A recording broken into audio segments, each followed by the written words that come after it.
Hi friends, welcome to Krishna's home kitchen.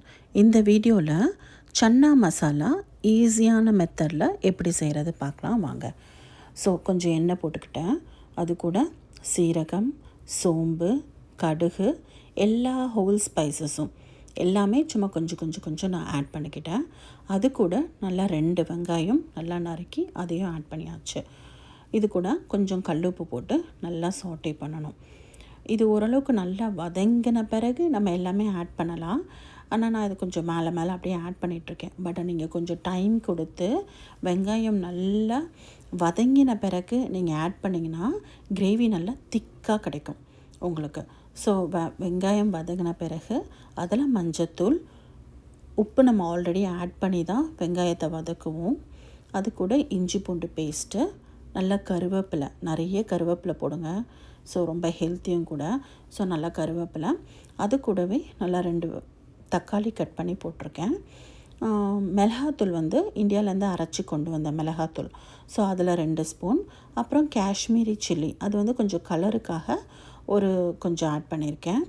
அது கூட சீரகத்தூள் அதை ஆட் பண்ணியிருக்கேன். உங்களுக்கு ஸ்பைசஸ் அந்த வாசனை இன்னும் ஹெவியாக வேணும் அப்படின்னா நீங்கள் கரம் மசாலா ஆட் பண்ணலாம். ஆனால் நான் இதில் கரம் மசாலா ஆட் பண்ணலை. ஜஸ்ட் அப்படியே ஸ்பைசஸ் மட்டும், கியூமன் சீட் மட்டும், கியூமினோட அந்த பவுடர் மட்டும் நான் கொஞ்சம் ஆட் பண்ணியிருக்கேன். ஏன்னா சன்னா இல்லையா, ஸோ கொஞ்சம் ஜீரண சக்திக்காக கொஞ்சம் கியூமின், கொஞ்சம் பவுடர் ஆட் பண்ணியிருக்கேன். அவ்வளோதான்.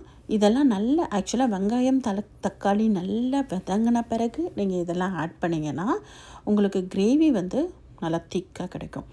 ஸோ சன்னாவும் இதில் ஆட் பண்ணியாச்சு. அதில் கொஞ்சம் பெப்பர் தூள் கொஞ்சம் ஆட் பண்ணியிருக்கேன். நான் பட்டர் ஒரு ஸ்லைஸ் ஆட் பண்ணியிருக்கேன். உங்களுக்கு வேணும்னா ஆட் பண்ணிக்கலாம், அது ஆப்ஷனல் தான். இல்லைன்னா நீங்கள் விட்டுருங்க. இந்த சன்னா முங்குற அளவுக்கு தண்ணி ஊற்றி நல்லா லிட்டை க்ளோஸ் பண்ணிவிட்டு 5 விசில் கொடுக்கணும். 5 விசில் கொடுத்த பிறகு அதை அப்படியே ஓப்பன் பண்ணிடாதீங்க. உடனே 5 விசில் முடிஞ்ச உடனே ஓப்பன் பண்ணிடாதீங்க. அது கண்டிப்பாக ஒரு 20 to 30 மினிட்ஸ் அப்படியே அந்த ப்ரெஷர் எல்லாம் தானாக ரிலீஸ் ஆகி வர அளவுக்கு நீங்கள் அப்படியே விட்டுடணும். ஸோ ப்ரெஷர்லாம் தானாக ரிலீஸ் ஆகி வரும்போது உங்களுக்கு ஆல்ரெடி நல்லா ஸ்மாஷ்டாக இருக்கும் உள்ள.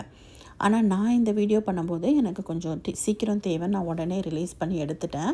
பட் நீங்கள் ஆஸ் யூஷுவல் நல்லா வெங்காயம், தக்காளி நல்லா வதங்கி இதெல்லாம் போட்டிங்கன்னா உங்களுக்கு நல்லா ஸ்மாஷாக இருக்கிற மாதிரி உங்களுக்கு அந்த இது கிடைக்கும். ஸோ அது கூட விசில் எடுத்த பிறகு ஒரு 5 to 10 மினிட்ஸ் நீங்கள் அகெயின் பாயில் பண்ணணும். அகெயின் பாயில் பண்ணிங்கன்னா முடிஞ்சிச்சு. உங்களுக்கு கறி குழம்பே தோற்று போகிற அளவுக்கு சன்னா மசாலா ரெடியாக இருக்கும். நான் ஷுவராக சொல்கிறேன், இந்த மாதிரி ட்ரை பண்ணி பாருங்கள். உங்களுக்கு டைம் கிடைக்கும்போது இந்த மாதிரியான ரெசிபி ட்ரை பண்ணி பாருங்கள். Happy cooking. Thank you friends. Thank you for வாட்சிங். See you again. Bye.